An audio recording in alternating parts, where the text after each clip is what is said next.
Seorang pria ditangkap polisi setelah tega mencabuli adik iparnya sendiri yang masih berusia 19 tahun di Kabupaten Tangerang, Banten. Ya, dan guna melancarkan aksi bejatnya tersebut, pelaku berpura-pura bisa mengobati guna-guna.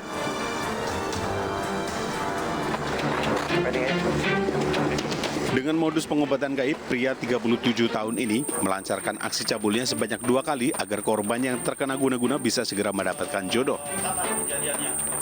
Aksi bejat pelaku dilakukan saat melakukan pengobatan terhadap korban yang merupakan adik iparnya sendiri.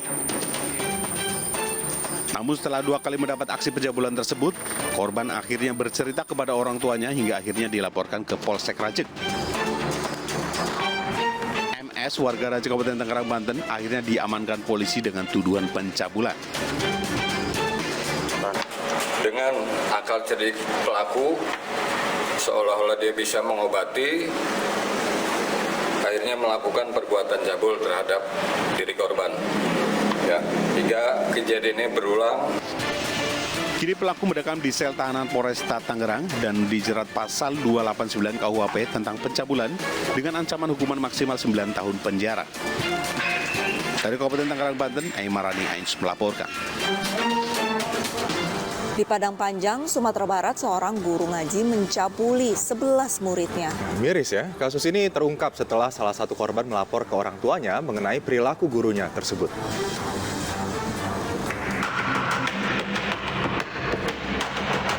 Tersangka pelaku pencabulan anak di bawah umur di Jorong Kayu Tandua, Nagari Ai Ange, Kecamatan Kalikoto, Kabupaten Tanah Datar, Sumatera Barat, ditangkap Satuan Reskrim Polres Padang Panjang.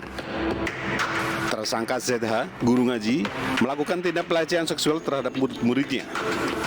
Dari hasil pemeriksaan, ada 11 anak yang menjadi korban nafsu bejat tersangka. Kasus ini terungkap setelah salah satu korban melaporkan kepada orang tuanya yang enggan untuk pergi mengaji di rumah milik tersangka. Setelah didesak alasan menolak, akhirnya sang anak berterus terang dengan perilaku tersangka terhadapnya. Si korban mengeluh kepada orang tuanya bahwa dia tidak mau mengaji lagi ke si pelaku. Alasannya karena sering dipeluk-peluk dan dicabuli. Orang tua pelapor kaget, kemudian melaporkan hal tersebut ke Kepala Jorong atau Kepala Dusun. Dari Kepala Jorong dan Ketua Pemuda diarahkanlah ke Polres Padang Panjang. Di hadapan petugas, tersangka Zeta mengakui perbuatan bejat ini dilakukan sejak tahun 2020 hingga sekarang dan biasa dilakukan kepada murid-murid yang datang duluan ke tempat mengaji saat menjalani piket kelas. Dari Padang Panjang, Sumatera Barat, Agung Sulistyo, Ais melaporkan.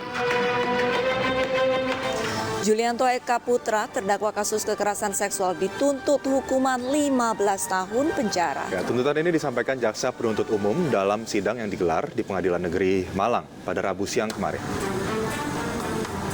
Umum yang berkeyakinan bahwa saudara Julianto dapat dituntut, tadi dituntutnya 15 tahun penjara. Pembacaan tuntutan hukuman 15 tahun penjara untuk terdakwa JE langsung disambut gembira para pendukung korban yang setia menggelar aksi demo di depan Pengadilan Negeri Malang. Setelah kurang lebih digelar selama 3,5 jam, pembacaan tuntutan pada terdakwa kekerasan seksual Julianto Eka Putra selesai dilakukan. Julianto yang juga pendiri Sekolah Selamat Pagi Indonesia, tempat aksi kekerasan seksual terjadi, dinyatakan bersalah oleh jaksa penuntut umum. Julianto dituntut 15 tahun penjara dan denda 300 juta rupiah.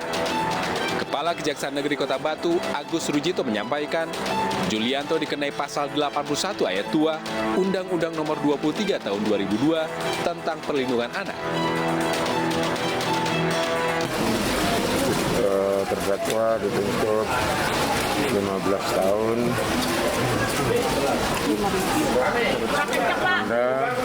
Dendanya 300 juta, subsidiar 6 bulan. Sementara itu, kuasa hukum terdakwa, Hotma Sitompul, menyatakan akan segera membuat nota pembelaan. Kita sebagai penasihat hukum tidak mau mengomentari surat tuntutan karena komentar akan kita sampaikan pada saat kita membuat nota pembelaan kita. Sementara itu, Komnas Perlindungan Anak Aris Merdeka Sirait mengapresiasi tuntutan 15 tahun penjara untuk Julianto. Sekali lagi saya ucapkan terima kasih kepada jaksa penuntut umum karena itu sesuai dengan dakwaan yang sejak awal ya sampai sidang ke-21 hari ini terpenuhi. Sidang selanjutnya dengan agenda pembacaan pledoi atau pembelaan oleh terdakwa dijadwalkan pada Rabu 3 Agustus pekan depan. Dari Malang, Jawa Timur, Denny Irwansyah melaporkan. Pemirsa, polisi menetapkan 3 tersangka dalam kasus perundungan bocah di Tasikmalaya, Jawa Barat. Para tersangka ini diproses secara mekanisme peradilan anak karena masih di bawah umur.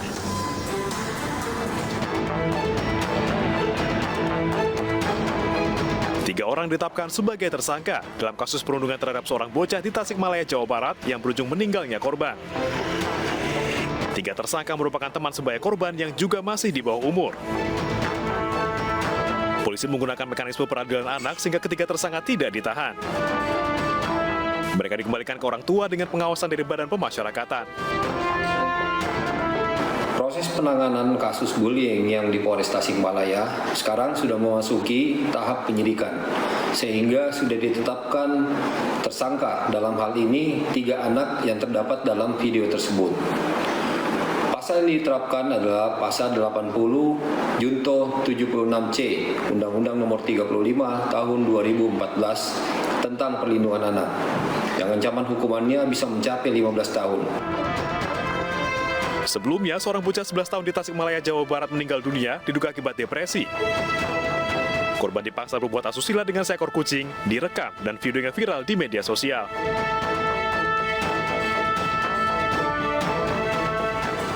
Seorang pria di Pamekasan, Jawa Timur terluka parah usai dianiaya 2 orang yang masih kerabatnya. Penganiayaan ini dipicu pelaku cemburu karena korban mengambil penumpang perempuan yang ternyata ini sudah menjadi incarannya.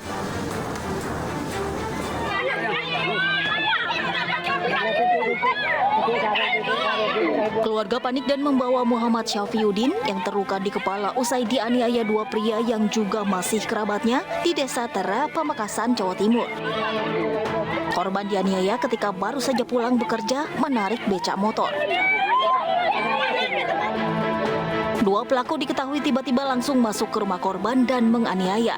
Istri korban yang melihat kejadian itu langsung berteriak hingga membuat pelaku langsung kabur. Usai menerima laporan korban, Polres Pamekasan langsung menangkap 2 pelaku yang ternyata tinggal berdekatan dengan rumah korban. Dari hasil pemeriksaan sementara, motif penganiayaan ini adalah asmara, di mana pelaku cemburu melihat korban membawa penumpang perempuan yang merupakan incarannya.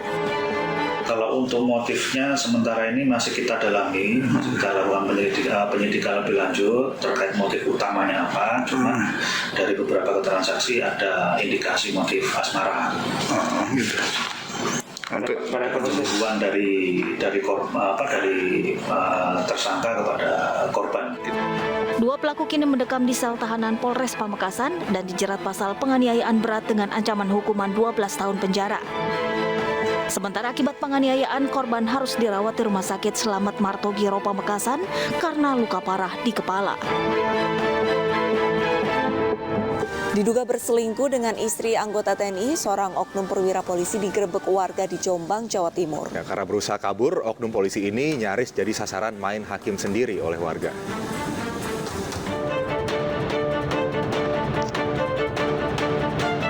Inilah video amatir saat seorang oknum polisi berpangkat Inspektur 2 nyaris diamuk warga di perumahan Abadi Mega Regency, Desa Sambirejo, Jogoroto, Jombang, Jawa Timur. Sebelumnya, oknum polisi itu digerebek warga di salah satu rumah dan diduga berselingkuh dengan penghuni rumah yang juga istri anggota TNI. Oknum polisi itu bahkan sempat menabrak 2 orang saat berusaha kabur dari kejaran warga. Polres Jombang membenarkan insiden ini. Dari pemeriksaan sementara, Ibda B membantah berselingkuh karena datang bertamu untuk urusan jual beli rumah. Sebelumnya sudah disanggong oleh warga. Jadi sekitar jam 4 sore, terus kemudian pas waktu penggerebekannya itu sekitar jam 21. Terus kemudian dibawa ke Polsek Jogoroto. Apa yang dilakukan oknum polisi itu di dalam rumah tersebut? Informasi yang didapat bahwa mereka terkait urusan jual beli tanah. Jadi begitu. Soal dugaan ada selingkuh di... Nah, itu masih kita lakukan pendalaman. Kasus dugaan perselingkuhan oknum perwira ini masih didalami Propam Polres Jombang. Sementara warga perumahan mencurigai adanya perselingkuhan lantaran Ibda B bertamu saat suami penghuni rumah yang merupakan anggota TNI sedang dinas keluar kota. Selain itu, warga juga mendapati posisi pintu rumah dalam keadaan tertutup rapat. Seorang istri dianiaya suaminya dengan memukul di bagian mata. Ya, ini penyebabnya sepele saja karena suami kesal sinyal internet dari ponsel istrinya tidak berfungsi saat suami sedang main game.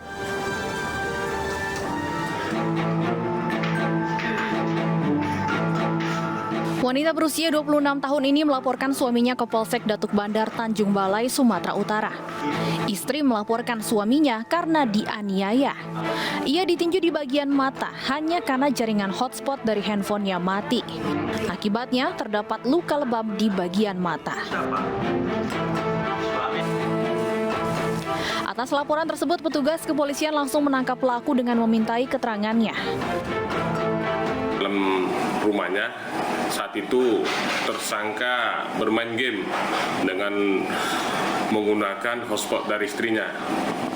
Dan ketika istrinya mempergunakan handphonenya dan masuk dalam kamar, ketika itu juga handphone yang digunakan oleh tersangka lelet sehingga dia merasa emosi sehingga terjadi pertengkar mulut yang berujung tersangka melakukan penganiayaan terhadap korban dengan cara meninju muka korban yang mengenai pelipis mata, kedua pelipis mata korban. Atas kejadian tersebut, sang suami kini dipenjara dengan ancaman hukuman 2 tahun kurungan. Polres Ngawi, Jawa Timur berhasil membongkar praktik perdukunan cabul di mana korbannya mencapai puluhan orang. Salah seorang korban masih di bawah umur dan kini tengah hamil 8 bulan. Polisi telah menangkap Joko Isnanto di rumahnya karena diduga mencabuli anak di bawah umur hingga korban hamil 8 bulan. Modus pelaku mengajak korban ritual di kamar mandi sebagai dalih untuk menghilangkan aura negatif yang ada pada tubuh korban. Selanjutnya, korban diajak berbuat asusila layaknya hubungan suami istri. Korban dijanjikan biaya sekolah hingga perguruan tinggi. Aksi bejat ini telah dilakukan berulang kali selama 2 tahun. Selain mengamankan pelaku, polisi juga menyita sejumlah alat praktik perdukunan ke Mapolsek Ngawi sebagai barang bukti. Hingga kini, polisi masih terus mengembangkan kasus ini dan diduga ada 30 korban lainnya dengan modus yang sama. Tersangka dijerat Undang-Undang Perlindungan Anak dengan ancaman hukuman maksimal 15 tahun penjara.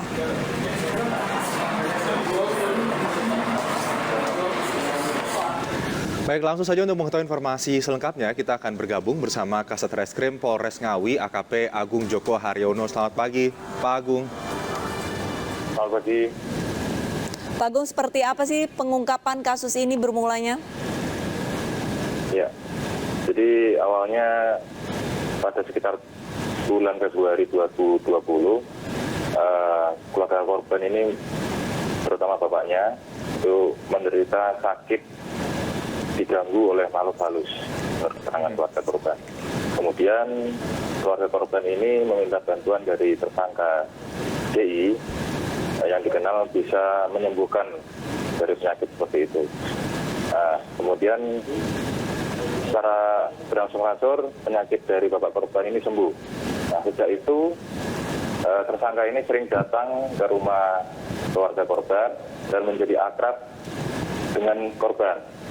Dan bahkan setiap kali datang ke rumah dengan alasan memberikan wiridan atau amal-amalan, si tersangka ini juga memberikan uang sebesar 100 sampai 200 ribu dan akan dijanjikan dimasukkan ke perguruan tinggi di Jakarta.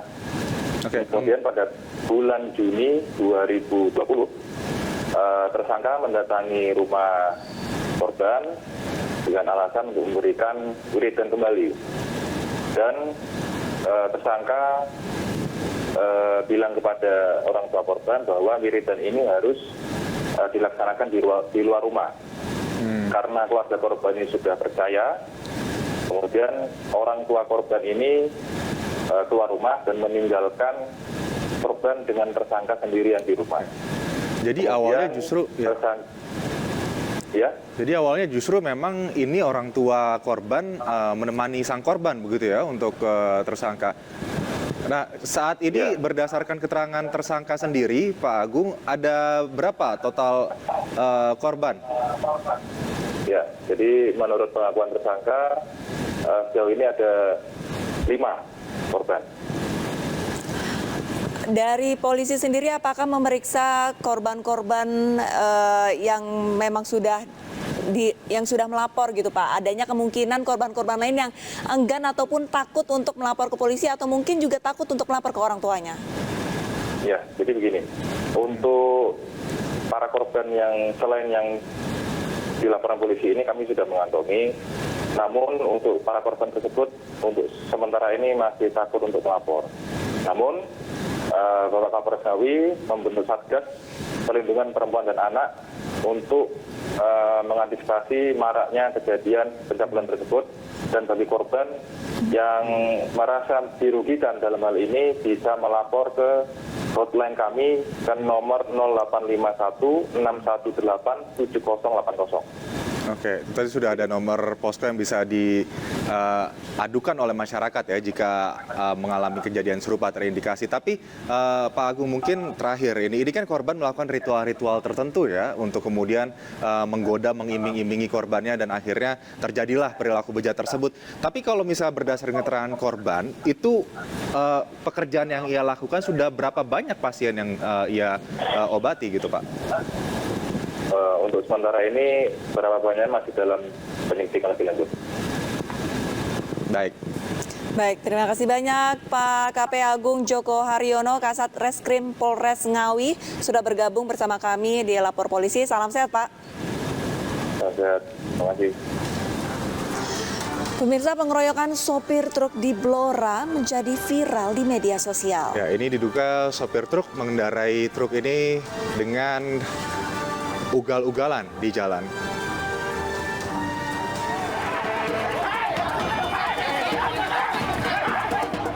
Video pengeroyokan terhadap supir truk di Blora, Jawa Tengah viral di media sosial.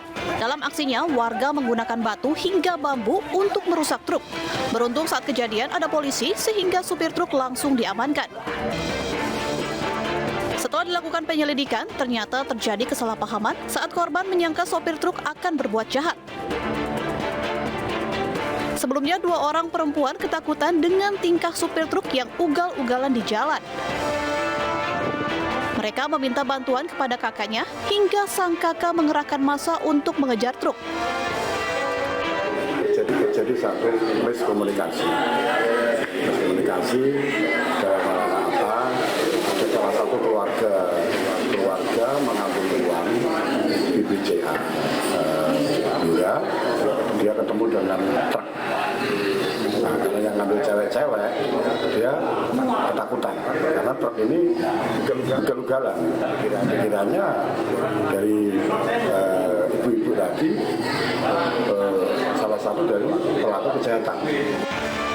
Kasus ini ditangani Polsek Tunjangan. Korban pengeroyokan masih diperiksa di Puskesmas dan polisi masih meminta keterangan sejumlah saksi. Dari Blora, Jawa Timur, Heri Purnomo, iNews melaporkan. 3 orang pria diciduk polisi lantaran mencuri motor untuk pesta sabu di kawasan Cengkareng, Jakarta Barat. Informasi selengkapnya akan kami hadirkan usai jeda.